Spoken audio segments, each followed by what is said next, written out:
Hi అండి. Welcome to my channel. ఇదే నా ప్రపంచం. అందరూ బాగున్నారండి? నేనైతే చాలా చాలా బాగున్నాను. సమ్మర్ అయితే వచ్చేసింది. ఇంకా సమ్మర్లో ఆడవాళ్ళు చేసే పనులేంటి? వడియాలు, అప్పడాలు, పచ్చళ్ళు ఇవి పెట్టుకోవడమే కదా. మీ అందరికీ ఎంతో ఈజీగా, ఎంతో హెల్తీగా ఉండే క్యారెట్ వడియాలు ఎలా పెట్టుకోవాలో చూపిస్తానండి నేను. చాలా ఈజీ. పేపర్లా అయితే ఉంటాయన్నమాట. చాలా క్రిస్పీగా టేస్టీగా ఉండే క్యారెట్ వడియాలు ఎలా చేసుకోవాలో చూపించేస్తాను. ఒకే ఒక్క రోజులో ఎండిపోతాయి. ఆ రోజే కూడా మనం ఈ వడియాలు తినేయచ్చు అనమాట. ఒక్క రోజులో కంప్లీట్ అయిపోతుంది ఈ వడియాల ప్రాసెస్ మొత్తం. ఇంక వీడియోలోకి అయితే వెళ్ళిపోదాం. టేస్టీ టేస్టీ క్యారెట్ వడియాలు ఎలా పెట్టేయాలో చూసేద్దామా. ఇప్పుడైతే ఒక గిన్నె అయితే తీసుకోవాలి. తీసుకుని ఒక బౌల్ సగ్గుబియ్యం అయితే తీసుకోవాలండి. ఈ వడియాలు సగ్గుబియ్యంతోనే పెట్టాలి. ఇదైతే సగ్గుబియ్యం ముందు రోజు రాత్రే నానబెట్టుకోవాలి. ప్రొద్దుట లేచి మనం వడియాలు పెట్టాలంటే రాత్రే సగ్గుబియ్యం అయితే నానబెట్టుకుంటే వడియాలు చక్కగా అయితే వస్తాయండి. సగ్గుబియ్యం బాగా నానతాయి కాబట్టి మనం పనులన్నీ పూర్తయిన తర్వాత మనం నిద్రపోయే ముందు కనుక ఇలా మనం సగ్గుబియ్యం నానబెట్టి పెట్టుకుంటే మార్నింగ్ అయితే వడియాలు పెట్టేసుకోవచ్చు. ఫస్ట్ ఈ బౌల్ సగ్గుబియ్యం నీట్గా 2 సార్లు అయితే వాష్ చేసి వాటర్ వేసి అయితే నానబెట్టుకోవాలి. ఏమన్నా నలకలాంటివి ఉంటే పోతాయి అన్నమాట కడిగినప్పుడు. ఇదే సగ్గుబియ్యంలో మనం ఏ బౌల్తో అయితే సగ్గుబియ్యం తీసుకున్నామో దాంతో 2 బౌల్ల వాటర్ అయితే వేయాలండి. వాటర్ కొలత ఇప్పటి నుంచే స్టార్ట్ అవుతుంది వడియాలకి. దానికోసం మీకు చెప్తున్నాను. వాటర్ అయితే గుర్తుపెట్టుకోవాలి మనం. వేసి మూత పెట్టేసి ఓవర్ నైట్ అయితే సోక్ చేయాలి. మార్నింగ్ లేచేటప్పటికి సగ్గుబియ్యం ఎలా నానియో చూపిస్తాను చూడండి. ఇలా అయితే నానతాయి. ఎంత బాగా నానితే అంత బాగుంటాయండి. ఒక్కొక్క సగ్గుబియ్యం ఎక్కువగా నానితే ఒకటైతే సరిగ్గా నానవు అనమాట. దానికోసం రాత్రి నానపెట్టుకోవాలి. లోపల పలుకంటూ లేకుండా మెత్తగా అయితే నానిపోవాలండి. ఇలా నానిన సగ్గుబియ్యాన్ని తీసుకుని మనం మిక్సీ జార్లో వేసుకోవాలి. నేను ఫస్ట్ అయితే చిన్న జార్లో వేసాను సరిపోద్దని పెద్ద జార్లోకి అయితే మార్చానండి. ఈ జార్లో అయితే వేసి ఇది మొత్తం ఫైన్ పేస్ట్లో అయితే చేసేసుకోవాలి. ఒక పలుకు కూడా లేకుండా బరకగా లేకుండా మెత్తగా అయితే మిక్సీ పట్టేసుకోవాలి. అలాగే ఈ వడియాల్లోకి పచ్చిమిర్చి అది కావాలి కదా, కాబట్టి ఒక 5-6 పచ్చిమిర్చి ఇలా తుంచి వేసుకుంటే త్వరగా అయితే నలిగిపోతాయండి. ఒక చిన్న అల్లం మొక్క చెక్కు తీసేసి నీట్గా వాష్ చేసి చిన్న చిన్న మొక్కల కింద చేసేసుకుంటే త్వరగా నలిగిపోతుంది. చిన్న అల్లం మొక్క, ఒక 1/2 టేబుల్ స్పూన్ జీలకర్ర, అలాగే ఉప్పు, రుచికి తగినంత ఉప్పు. సరిపోకపోతే మళ్ళీ వేసుకోవచ్చండి. ఇది మిక్సీ పట్టేసుకోవాలి. అలా కచ్చా పచ్చాక అయితే మాత్రం మిక్సీ పట్టుకోవాలి. ఇది పక్కన పెట్టేసి సగ్గుబియ్యం కూడా మనం జార్లో వేసాం కదా, అదైతే మెత్తగా పేస్ట్లో అయితే చేసుకోవాలండి. ఇలా అయింది కదా, గట్టిగా అయితే ఉందండి ఇది. ఇప్పుడు దీంట్లో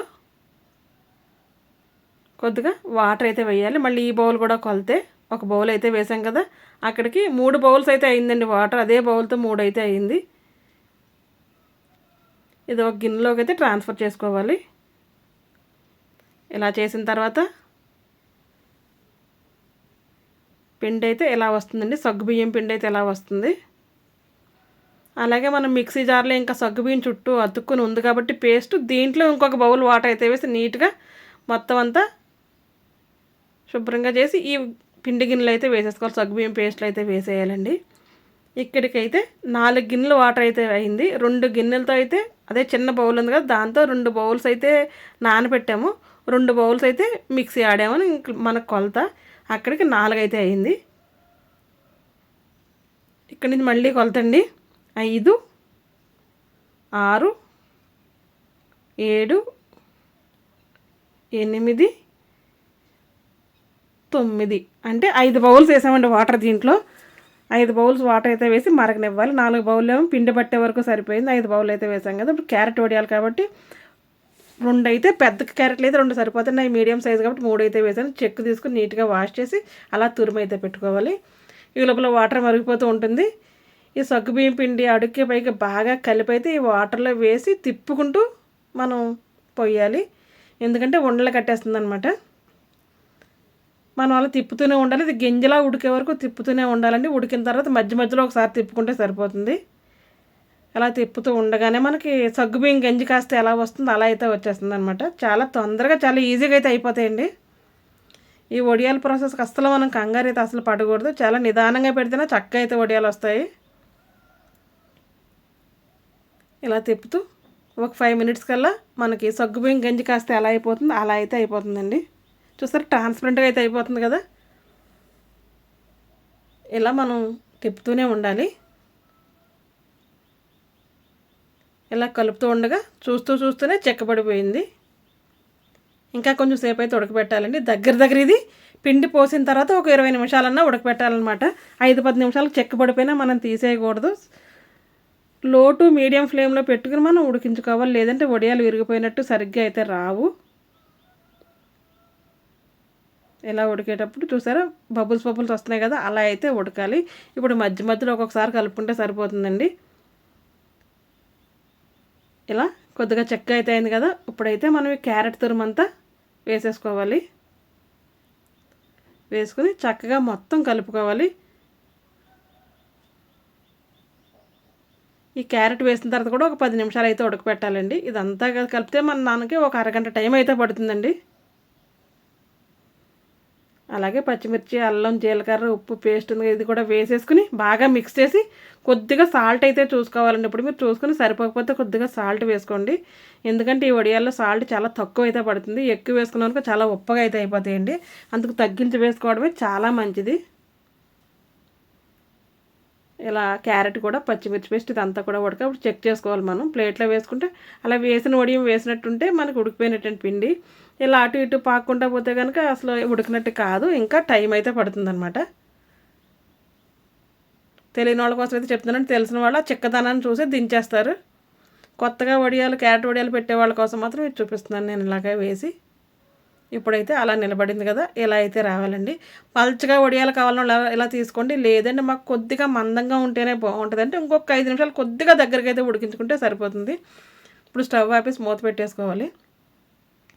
ఒక ప్లాస్టిక్ కవర్ అయితే వేసుకుని నీట్గా శుభ్రం చేసి వేసుకుని దాని మీద మనం చిన్న గిన్నెలోకి అయితే కొద్దిగా తీసుకుంటూ వేయాలండి పిండి, ఎందుకంటే గట్టిపడిపోతుంది. కొద్దిగా గిన్నెలోకి తీసుకుని ఒక స్పూన్ కొలత వేసుకుంటే అన్నీ ఈక్వల్గా అయితే వస్తాయి. ఇలా మనం చక్కగా వడియాలు పోసుకోవడం అందరికీ వచ్చిందే కదా, కానీ వడియానికి అతుక్కోకుండా కొద్దిగా దూరంగా అయితే వేసుకోవాలి మనం. ఇలా వేసిన తర్వాత మొత్తం వడియాలన్నీ కూడా ఎండలోనే పెట్టాలండి. ఈ నీడని పెడితే క్యారెట్లో పచ్చిదనం ఉంటుంది కాబట్టి త్వరగా అయితే ఎండదు. ఇలా మొత్తం వడియాలన్నీ పోస్తానండి. ఒక బౌలు సగ్గు బియ్యానికి దగ్గర 100కి పైగా 150 వరకు వడియాలు అయితే అయినాయండి నాకు. చాలా ఈజీ ప్రాసెస్ అనమాట. ఇవి 1 డేలోనే ఎండిపోతాయి మనకి. చూడడానికి చాలా చక్కగా ఉన్నాయండి, తింటే కూడా అలా చాలా టేస్టీగా అయితే ఉన్నాయి. ఒకసారి ఈ వడియాలు మీరు ట్రై చేసి చూడండి.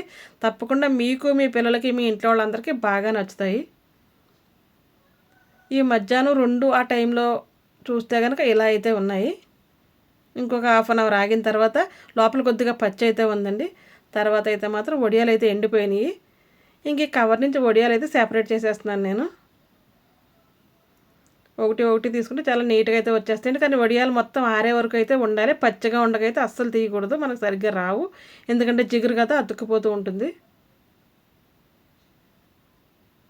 నేనైతే కొద్దిగా పలచగా కావాలని పలచగా పెట్టానండి. మీరు కావాలంటే కొద్దిగా మందంగా కావాలంటే కానీ కొద్దిగా చెక్కగా అయితే ఉడికించుకుంటే సరిపోతుంది. చిటికలో సగ్గుబియ్యం వడియాలు చాలా ఈజీగా రెడీ అయిపోయినాయి కదా. ఇవన్నీ కూడా మనం తీసుకుని ఎండలో అయితే పెట్టుకోవాలండి. మరీ పేపర్లో ఉంటాయన్నమాట ఇవి. దానికోసం మనం దేని మీదన్నా వేస్తే కనుక గాలికి కూడా ఎగిరిపోతాయి. దానికోసం ప్లేట్లో అయితే వేసి ఎండబెడుతున్నాను నేను. ఆ రోజు కాకుండా నెక్స్ట్ డే కూడా బాగా ఎండబెట్టుకుని మనం డబ్బాలు అయితే వేసుకోవాలి. ట్రాన్స్పరెంట్ టేస్టీ సగ్గుబియ్యం వడియాలు రెడీ అయిపోయినాయి. అంటే సగ్గుబియ్యం వడియాలు కాదండి, సగ్గుబియ్యం క్యారెట్ వడియాలు అయితే రెడీ అయిపోయినాయి కదా. క్యారెట్ తిన్న పిల్లలు కూడా ఇలా చేస్తే కనుక చక్కగా అయితే తింటారండి. ఇటు నుంచి మనుషులు చూస్తే అటువైపు కనిపించేలా ఉన్నాయి కదా, చాలా పలచగా చాలా టేస్టీగా అయితే ఉన్నాయి. ఈ వడియాలు మీరు కూడా ఒకసారి ట్రై చేస్తుంటే నచ్చితే కనుక తప్పకుండా లైక్ చేయండి, షేర్ చేయండి, కామెంట్ చేయండి. Thanks for watching my channel. Thank you.